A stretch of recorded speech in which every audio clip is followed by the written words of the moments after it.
Hey guys, it's Dysautonomia Awareness Month, and as a dysautonomia warrior and someone who has dysautonomia, specifically the type of dysautonomia called POTS or postural orthostatic tachycardia syndrome, I'm going to be making one video a week for every week of this month. It is October, which is Dysautonomia Awareness Month, and I'm here to spread awareness for dysautonomia and other fellow dysautonomia warriors like me. I really hope you enjoyed this series, and we are going to be covering some very important topics over the dysautonomia. So I really hope you enjoy, and I can't wait to see you guys' responses to these videos. So if you want to share your dysautonomia story, the comment section is open. Comment it down below. I would love to hear you guys' dysautonomia stories and progress with your diagnosis and conditions. We are invisible illness warriors, and I really hope you enjoy these videos. So without further ado, this is the Dysautonomia series.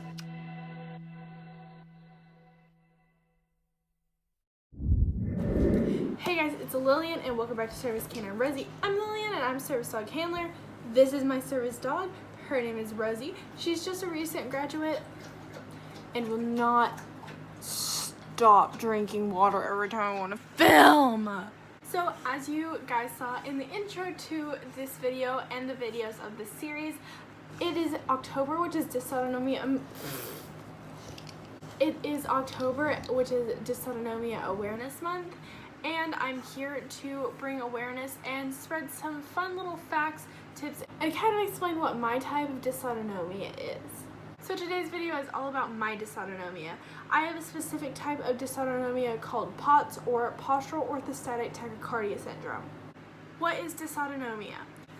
Dysautonomia is a dysfunction with the autonomic nervous system in the human body. The autonomic nervous system covers things that you just do, your body just does without you having to think about it. It affects certain things that would do, such as your stomach and digestion, your heart and your lungs, and other things like that.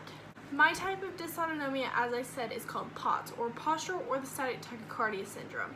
Basically what this means is I am intolerant to pretty much every type of postural change, whether that is sitting up, standing for a long period of time, walking, moving my head or my body really fast. What this does when this happens is it elevates my heart rate to an unhealthy level that my blood pressure cannot compensate for it, therefore causing symptoms like pre-syncope and syncope. What does POTS affect? POTS affects heart rate. My heart rate, anytime I were to do a major postural change, shoots up into the 120s, 130s, sometimes 40s. It really just depends on what your resting heart rate is to what makes you start getting dizzy. For me, my resting heart rate originally is at about 62, but does drop lower because of the medication I am on. So when my heart rate hits about 80, that is when I start having pre-syncope symptoms. It affects your breathing. You can get very bad shortness of breath because your heart rate is so high, and it can make it very hard to breathe.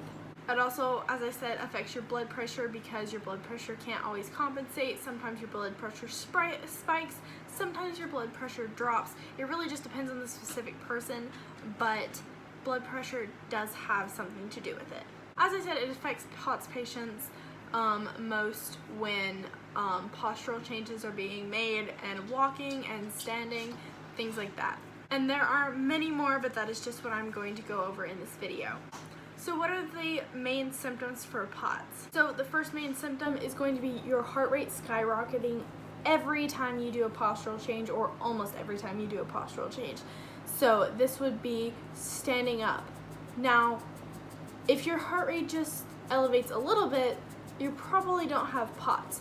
But if it is elevating more than 20 to 40 beats per minute, depending on your age, there are different criteria you have to meet, but there are different criteria you have to meet, which I will talk about in the next video next week, so make sure to stay tuned for that. Another major symptom is fatigue.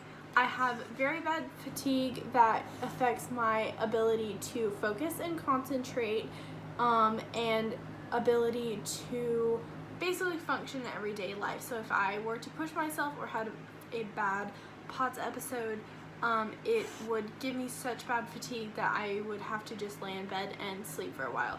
And a lot of times I have to sleep and take multiple naps or rest multiple times during the day,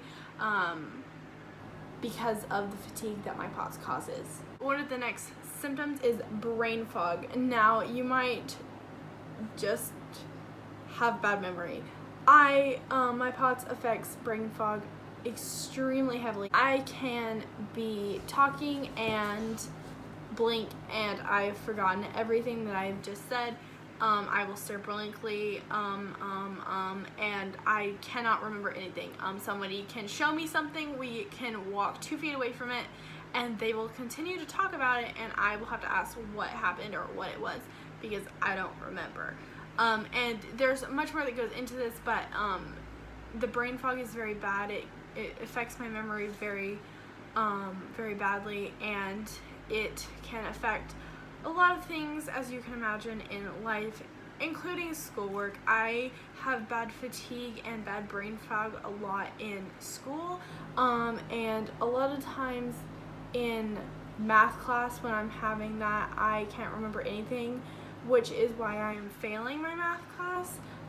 Also due to some other things that I'm thinking that I might need to get diagnosed with, and work on getting new diagnoses and check some things out. Another symptom, and something that can exacerbate your symptoms very badly, is heat. So if you have syncope or pre-syncope in heat, heat triggers POTS very much. I am extremely heat intolerant and extremely exercise intolerant because it makes my body hot, and also it causes a lot of postural changes. So the next thing we're going to talk about is pre-syncope and syncope with postural changes, walking and standing.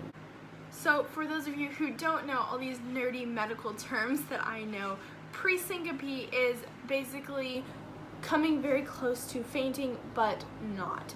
So what pre-syncope is extreme dizziness, vision blurring, things, there's things like that. A lot goes into pre-syncope, but I have all of that fun stuff, and get bad dizzy spells. I can't walk, I cannot stand.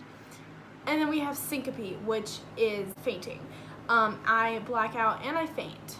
Luckily, this doesn't happen super often, but it does happen, and it is very dangerous for me to go out without Rosie because she can alert to that before, which I am going to talk about her POTS tasks in a future video this month, so please stay tuned for that. So now we're going to talk about testing for POTS. I am going to go over in the next video I make for next week's video on how to get your diagnosis and what really is the testing, but I'm going to go over it a little bit in this video. So the main key points of getting tested for POTS, your doctor will go off of an EKG, so you will probably have an EKG.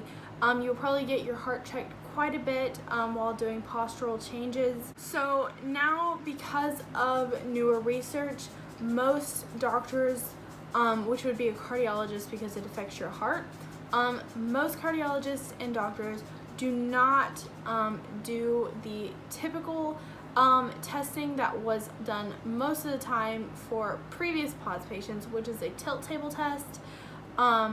They go off of symptoms.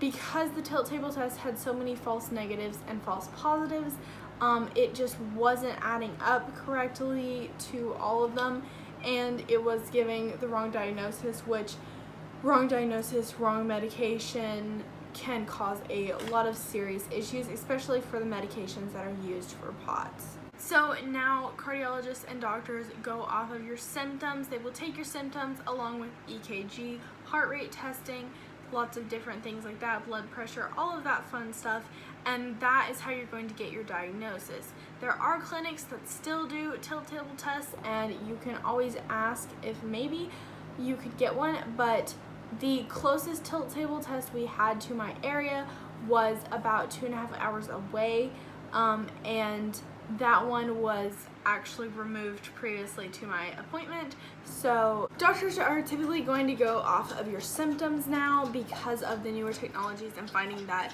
there are no tilt table tests around you, and there are some, but most likely you may not get the right answer from it. So what are treatments for it? So the first treatment is saline infusions, which, because these have to happen weekly or multiple times a week, saline infusions, you have to get a central line, or also known as a port, to access that and to put in those. Now, a lot of times benefits with this, you can put in most of your medications through the tube, but majority of the time, if you're going to be getting these often, it can also hurt your veins, but you're going to have to get a central line, which the bad thing about that is they can't get wet and there's a lot of complications to it. If your doctor thinks that you need a central line or to get saline infusions, I 100% say listen to your doctor. Your doctor knows best and they will help you. You can also get medication. The most typical medication was fludrocortisone, I believe is how you say that. It was what I was first given. The first day I took it, it made my throat swell. I had to go to urgent care. That was fun. That is the most typical one, and I forgot, it's supposed to help you retain sodium and water, which salt and water are like some big things that you need to remember for your POTS. And then another type of medication, which they're hesitant to give a lot of people, but are steroid type medications, which is what I take. I take like metoprolol, something like that. It has a lot of words to it and a lot of letters. I don't really remember, but that is basically what I take, and it hasn't done anything for me yet, but it might do something for you, so I recommend to just take stuff, do what your doctor says, and try different treatments if it doesn't work. Oh God. So the last thing I'm going to say is everyone who is diagnosed with POTS is different. There is no case of POTS that is 100% the same to the second person or to another person with POTS. This saying that there are also different degrees of POTS. I have one of the higher ones, makes me faint, affects my everyday life, whereas someone else in my family has POTS, but they are down here and only experience symptoms sometimes. But some people, like me, it is debilitating and it affects our everyday life. Anyway, I hope you guys enjoyed this video. Make sure to stay tuned for next week's video, which we are going to be talking about how to get diagnosed with POTS and more about the diagnosis process and how I got diagnosed. And then in the future, we're going to be talking about some of Rosie's tasks for my POTS. We're going to be talking about having a service dog for POTS. We're going to be talking about so many different things, some of POTS essentials, and we're going to be talking about the all through Dysautonomia Awareness Month. So I really hope you enjoyed this video. Make sure to hit the like button, hit the subscribe button, comment down below, hit the bell, and make sure that you never miss a video from us. And I really hope to see you guys in the next video. Love you guys. Peace out.